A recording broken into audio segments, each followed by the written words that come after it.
오늘은 이 말씀으로, 이 질문으로 시작을 해볼까 합니다. 어떻습니까? 지금 행복하십니까? 네. 조금 어렵죠? 질문이. 그러면 이 질문은 어떨까요? 행복해지고 싶으십니까? 네. 그래서 이번 시리즈를 준비했습니다. 이 세상에 살고 있는 모든 사람들은 행복을 꿈꿉니다. 우리가 왜 미국에서 살고 있나요? 여러분 왜 이민 오셨어요? 뭐 하려고?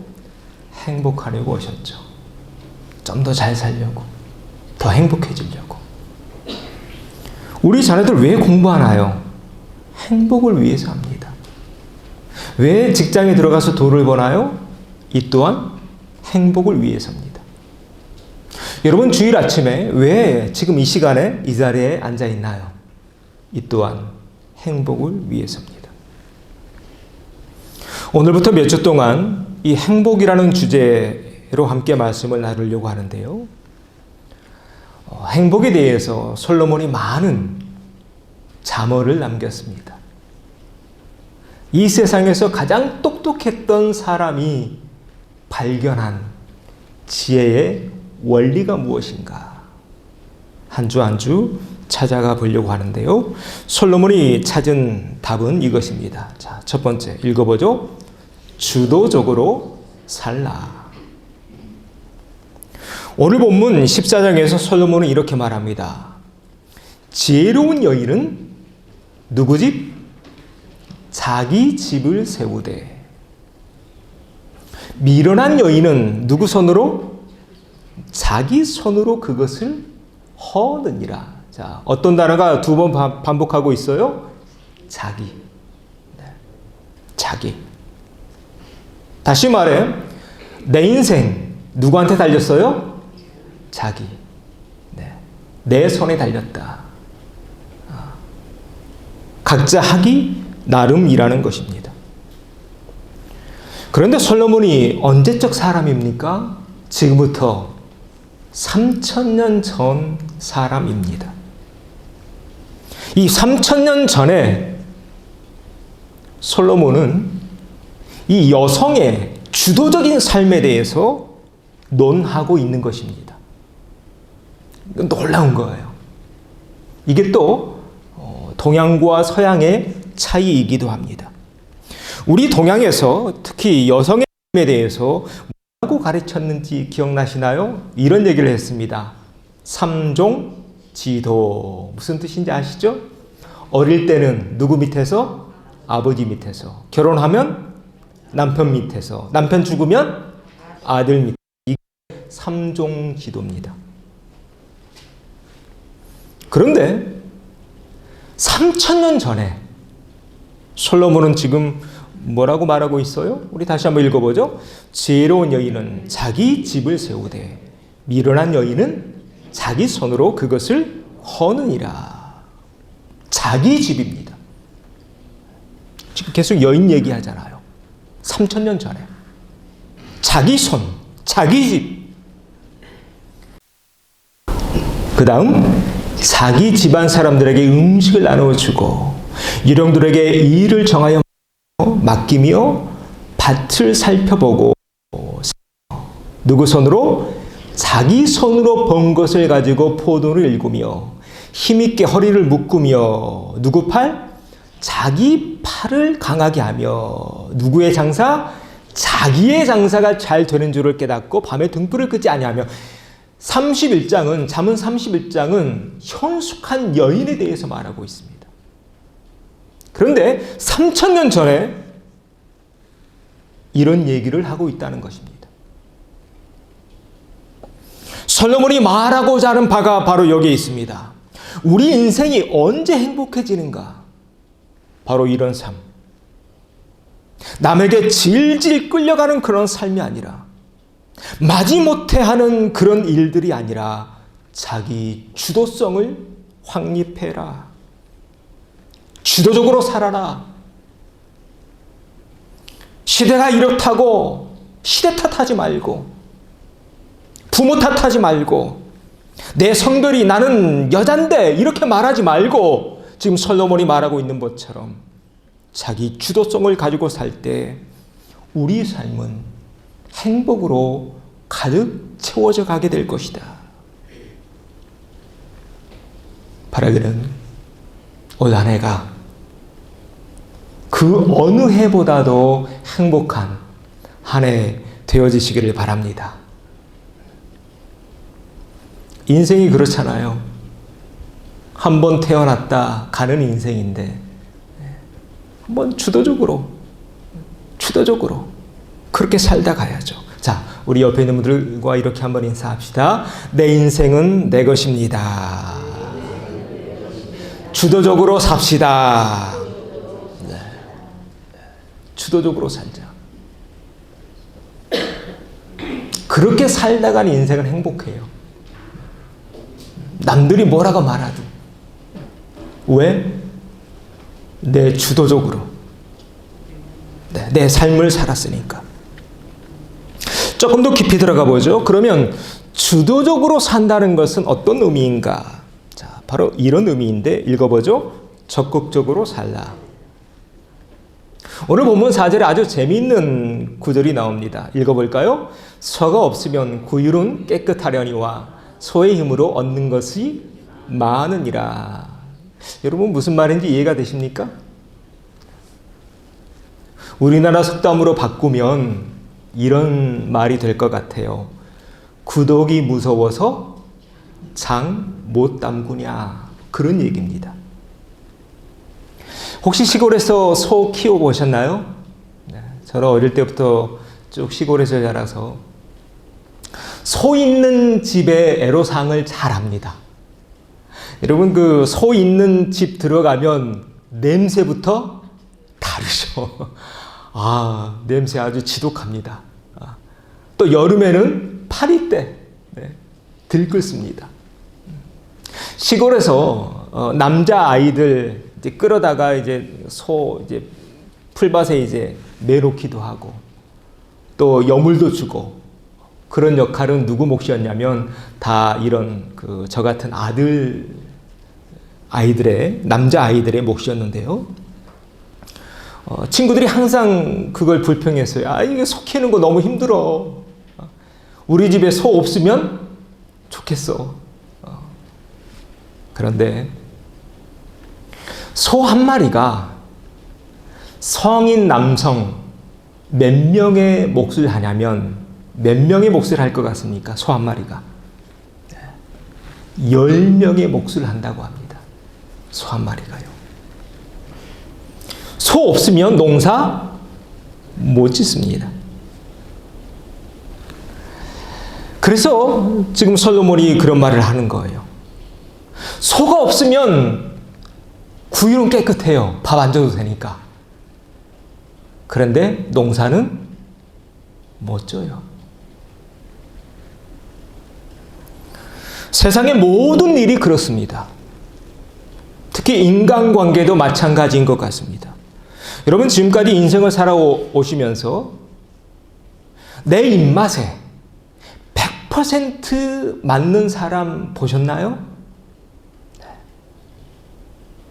못 보셨을 겁니다. 가끔은 나 자신도 싫어질 때 있잖아요. 그래서 사람은요, 지금 사람 그림자인데 사람에게는 밝은 면도 있지만 반대로 이렇게 검은 그림자도 있기 나름입니다. 자, 이게 우리가 사는 세상인데요. 우리는 선택해야 됩니다. 어떤 면에 집중하며 살 것인가? 밝은 면인가? 아니면 어두운 면인가? 여러분 가정생활도 마찬가지죠. 여러분 남편 어두운 면만 바라보면 못 살아요. 부모와 자식 간의 관계도 마찬가지인 것 같습니다. 어두운 면만 바라보면 짜증나요. 직장생활도 마찬가지입니다. 여러분 일하고 있는 일터 100% 여러분 마음에 다 드나요? 그렇지는 않을 것입니다. 그래서 비관적이고 소극적인 그런 사람들은 직장 생활 오래 하기가 힘듭니다. 그런 분들은 자주 옮겨요. 왜냐하면 계속 그 직장의 어두운 면만 보니까 그 직장에 나가는 거 그거 자체가 나한테 스트레스인 거예요. 성경에 이와 비슷한 한 예가 나옵니다. 달란트 비유에서 나오는데요. 5달란트 받은 종이 있었고 2달란트 받은 종이 있었고 1달란트 받은 종이 있었습니다. 자, 그런데 1달란트 받은 종 아무 일도 하지 않죠. 아무 일도 하지 않고 어떻게 했나요? 1달란트를 땅에 묻어둡니다. 왜 그랬을까? 자, 이것 때문인데 한번 읽어보죠. 주인이여, 당신은 굳은 사람이라 심지 않은 데서 거두고 해치지 않은 데서 모으는 줄을 내가 알았으므로 두려워하여 나가서 당신의 달란트를 땅에 감추어 두었나이다. 자, 이 1달란트 받은 종, 이거 엄청난 거잖아요. 그 당시 6천 데나리온이었습니다. 한 데나리온은 성인 남성의 하루 품삯이에요. 그러니까 성인 남성이 6천일 동안 모을 수 있는 그 돈이 1달란트였던 것입니다. 그 엄청난 것을 무상으로 받았음에도 불구하고 그 인생에 아무런 열매도 맺지 못하고 끝납니다. 왜 그랬을까요? 그런 밝은 면을 본 것이 아니라 이 그림처럼 어두운 면에 집중했기 때문에 그렇습니다. 여러분, 주인이 항상 종들에게 웃을 수 있나요? 여러분, 그럴 수는 없죠. 여러분, 자녀들 키울 때도 다 경험했을 겁니다. 자녀 키울 때 항상 웃을 수 있던가요? 안 됩니다. 가끔 잘못하면 혼도 내야 합니다. 그런데 이 1달란트 받은 이 종의 모습을 보세요. 주인을 판단합니다. 주인이여, 당신은 굳은 사람이야. 이렇게 딱 판단해놓고 아무것도 안 해버립니다.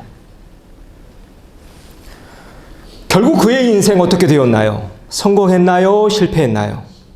실패로 끝나고 맙니다. 우리가 이 땅에 살고 있는 이상 내 뒤에는 뭐가 길게 드리워지죠? 그림자가 드리워질 수밖에 없습니다. 이게 우리가 살고 있는 실존입니다. 이 실존에서 우리는 선택해야 합니다. 올 한 해 내가 어떤 면을 바라보며 나아갈 것인가? 나의 어떤 면을 바라볼 것인가? 우리 가정의 어떤 면을 바라볼 것인가? 우리 속교회와 공동체의 어떤 면을 바라보며 나아갈 것인가? 무엇을 보며 살 것인가? 내가 어디에 집중하느냐에 따라서 천국이 될 수도 있고 반대로 지옥이 될 수도 있다는 건 여러분 꼭 기억하십시오.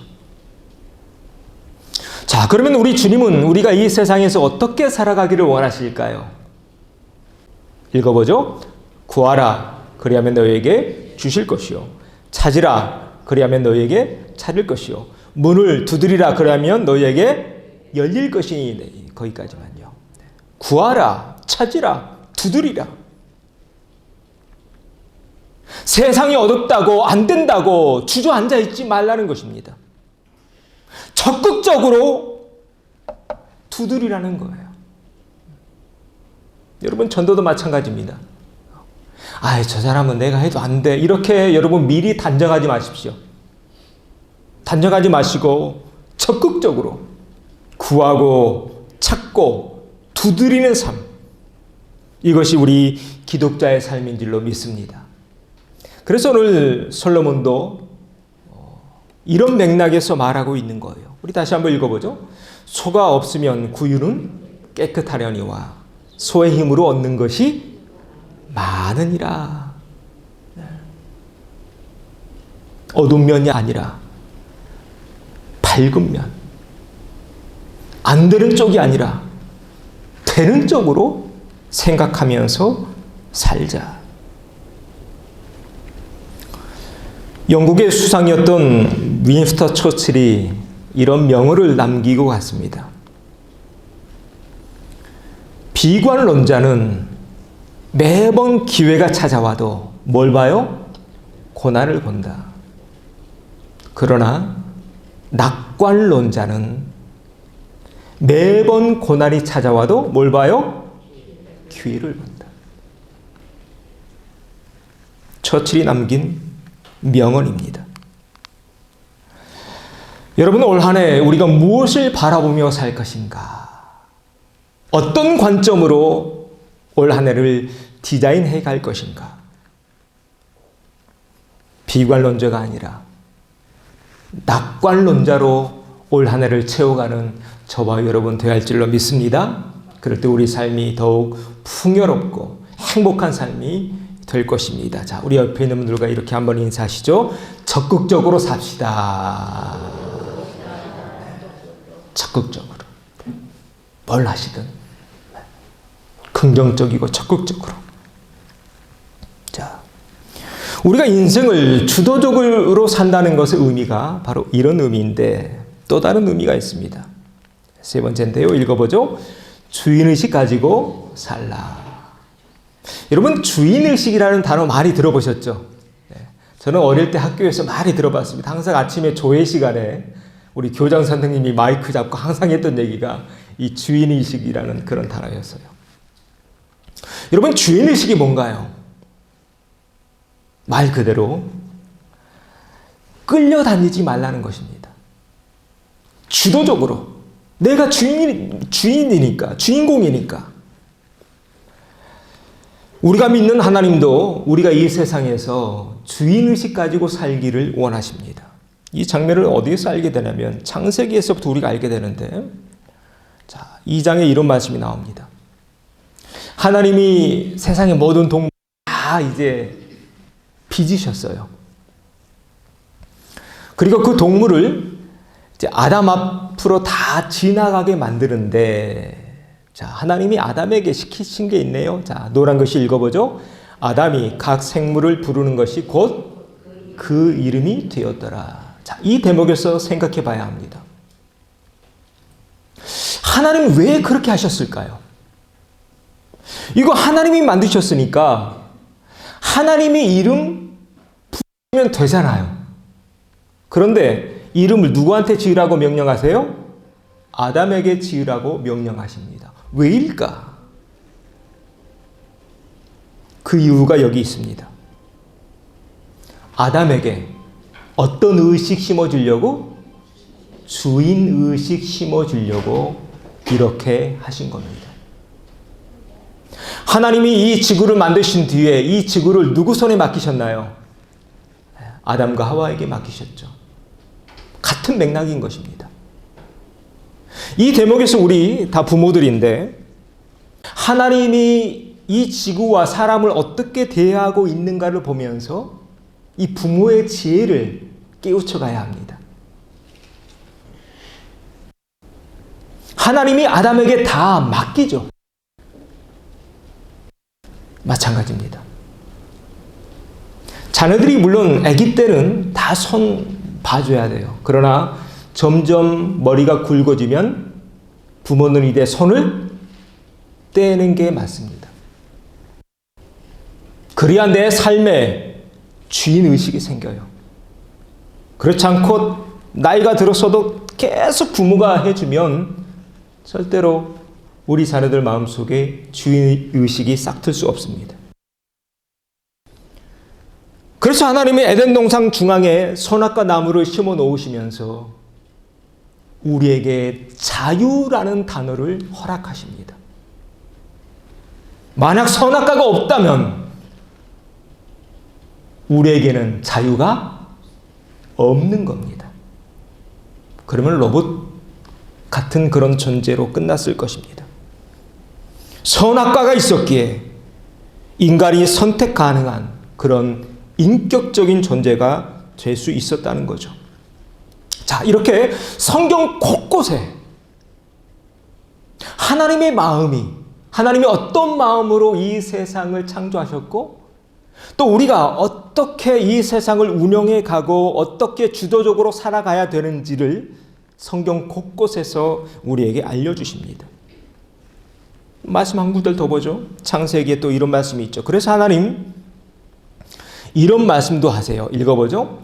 이러므로 남자가 부모를 떠나 그의 아내와 합하여 둘이 한 몸을 이룰지로다. 자, 남자가 부모를 떠나. 왜 떠나라고 하셨을까요? 그냥 같이 살면 좋은데 왜 떠나라고 하셨을까? 하나님은 아세요. 뭘 아냐면 부모님들의 그 습성을 아세요. 부모가 나쁘다는 얘기가 아닙니다. 나빠서가 아니라 부모라는 단어가 가지고 있는 속성이 그러하기 때문에 그렇습니다. 여러분 그렇죠? 아이들이 10대 때에도 내 아들이고 내 딸입니다. 내 자식이죠. 그 자식들이 30이 돼도 여전히 내 자식입니다. 50이 되고 60이 돼도 내 자식입니다. 이게 부모의 속성이라는 거예요. 이런 속성을 너무 잘 아시기에 애초에 이 창세기에 이 말씀을 박아 놓으신 거예요. 떠나라. 떠나라. 그래야 온전한 인격체로 모든 선택권을 다 본인이 가지고 있는 그런 참 자유로운 그런 존재로 살아갈 수 있기 때문에 그렇습니다. 자, 이제 분명해졌습니다. 언제 우리 삶의 행복이 가득해 갈까? 어떻게 해야 행복해질까? 오늘 이 말씀처럼 우리 각자가 자신의 인생에 대한 주인의식을 가지고 살 때 우리는 행복해집니다. 다시 반복하면 이리저리 휩쓸리지 말라는 것입니다. 그리고 성경에 보면 실제로 그렇게 살다 가신 분이 계십니다. 누구실까요? 우리가 믿는 예수님이 그렇게 살다 가십니다. 당시 바리새인들이 예수님을 올가매려고 했어요. 무엇을 가지고 예수님 올가매려고 했습니까? 율법과 전통, 이 두 단어. 율법과 전통. 계속 그걸로 예수님 꼬투리 잡죠. 야, 그 옛날 율법서에 장로의 유전이 써 있는데 넌 왜 안 해? 모세 율법에 써 있는데 넌 왜 안 해? 그때 예수님 이 말씀 하십니다. 읽어보죠. 내가 율법이나 선지자를 폐하러 온 줄로 생각하지 말라. 폐하러 온 것이 아니요 완전하게 하려 하심이라. 율법으로 올가매고 전통으로 올가매려고 했지만 예수님 그렇게 붙잡혀지지 않으셨던 것입니다. 그러자 이번에는 바리새인들이 예수님의 피부치들을 데려와요. 예수님이 장남이었잖아요. 그 밑에 동생들이 여럿 있었거든요. 그 동생들을 데려와서 예수님에게 자, 좀 그만 좀 해. 그렇게 예수님의 사역을 막으려고 했습니다. 그때 예수님 또 이런 말씀을 하세요. 읽어보죠. 누가 내 어머니이며 내 동생들이냐. 나의 어머니와 나의 동생들을 보라. 누구든지 하늘에 계신 내 아버지의 뜻대로 하는 자가 내 형제요 자매요 어머니입니다. 사람이 가장 약한 게 이런 부분이래요. 형제, 자매, 또 자식. 이 단어 앞에 우리는 약하잖아요. 그래서 피는 물보다 진하다 뭐 그런 말도 있죠. 그런데 예수님 이것도 뛰어넘습니다. 바리새인들이 또 서기관들이 예수님의 그 혈연 관계를 가지고 와서 예수님의 사역을 멈추게 하려고 부단히 애를 썼지만 예수님은 거기에 넘어가지 않습니다. 그래서 저는 예수님이 참 좋아요. 참 멋지죠. 참 멋지신 분이에요. 그 어떤 것에도 얽매이지 않고 본인의 삶 살다 가셨습니다. 한 번 왔다 가는 인생, 우리도 예수님처럼 그렇게 주도적으로 살다 가야 하지 않겠습니까? 오늘 예수님의 이 말씀처럼 바로 여기에 모여있는 우리가 우리의 형제요, 자매요, 또 우리의 어머니요, 이를 위해서 하나님 여기에 우리를 모이게 하신 줄로 믿습니다. 자, 제가 전에도 소개해드린 책이 한 권 있는데요. 내가 원하는 삶을 살았더라면 이라는 책이 있습니다. 그런데 원래 제목은 이거였어요. 아마존에는 이렇게 나와요. 죽을 때 가장 후회되는 5가지. 자, 여러분은 죽을 때 무엇이 가장 후회가 될 것 같습니까? 이 저자는 어떤 사람이냐면 호스피스 간호사입니다. 그러니까 호스피스 병동에서 이제 임종을 앞둔 그 할머니들 또 할아버지들을 만나면서 나눴던 대화를 기록해 놓은 책이 바로 이 책이었습니다. 죽을 때 가장 후회하는 5가지. 이거랍니다. 읽어볼까요? 첫 번째, 다른 사람이 아닌 내가 원하는 삶을 살았더라면. 이 얘기를 가장 많이 했대요. 다른 사람이 원하는. 여기서 다른 사람 안에 그 부모도 들어있겠죠. 네. 부모가 원하는 그런 삶. 그런 삶이 아니라. 아니면 자라온 환경에서 내 머릿속에 박혀있는 선입견, 그런 것에 끌려간 그런 삶이 아니라 내가 정말로 원하는 게 무엇인가. 여기에 집중했었더라면 더 행복했을 텐데. 자, 두 번째는 뭔가요? 내가 그렇게 열심히 일하지 않았더라면. 여러분 너무 열심히 일하지 마세요. 일만 하다가 끝내지 마세요. 네. 가장 많이 후회한답니다. 인생이 영원한 것 같지만 그렇지 않잖아요. 열심히 일하는 거 필요하죠. 그런데 가족들과 함께하는 시간도 필요하고요. 나를 위해 쓰는 시간도 필요합니다. 자, 세 번째 읽어볼까요? 내 감정을 표현할 용기가 있었더라면. 이걸 또 많이 후회한대요. 그때 내가 내 감정 그때 말했어야 되는데 나중에 후회해. 그때 내가 말 못한 거, 내가 꾹꾹 참고 살았던 거. 물론 참아야 될 때도 있습니다. 그런데 그거 아세요? 계속 참기만 하면 속에서 병나요. 병나요. 표현해야겠다. 그리고 잘 표현하는 법도 배워가는 게 또 중요한 것 같습니다. 자, 네 번째, 친구들과 계속 연락하고 지냈더라면. 그때 참 좋았는데, 그때 그 고등학교 때 그 친구, 그때 한국에서 그 친구, 이민 처음 왔을 때 그때 도움 많이 줬던 그 친구. 여러분 늦지 않았습니다. 네, 한번 연락해 보십시오. 마지막 5번째, 나 자신에게 더 많은 행복을 허락했더라면. 나 자신을 너무 쪼이지 말라는 거예요. 여러분 그거 아세요? 나 자신을 가장 괴롭히는 사람은 누굴까요? 사실은 자기 자신이랍니다.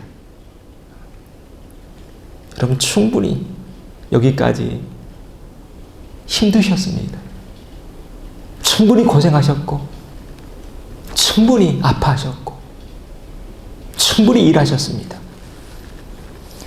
올 한 해 우리 선배님들의 이야기를 잘 좀 염두에 두셔서 이제 2024년도가 시작이 되었는데요.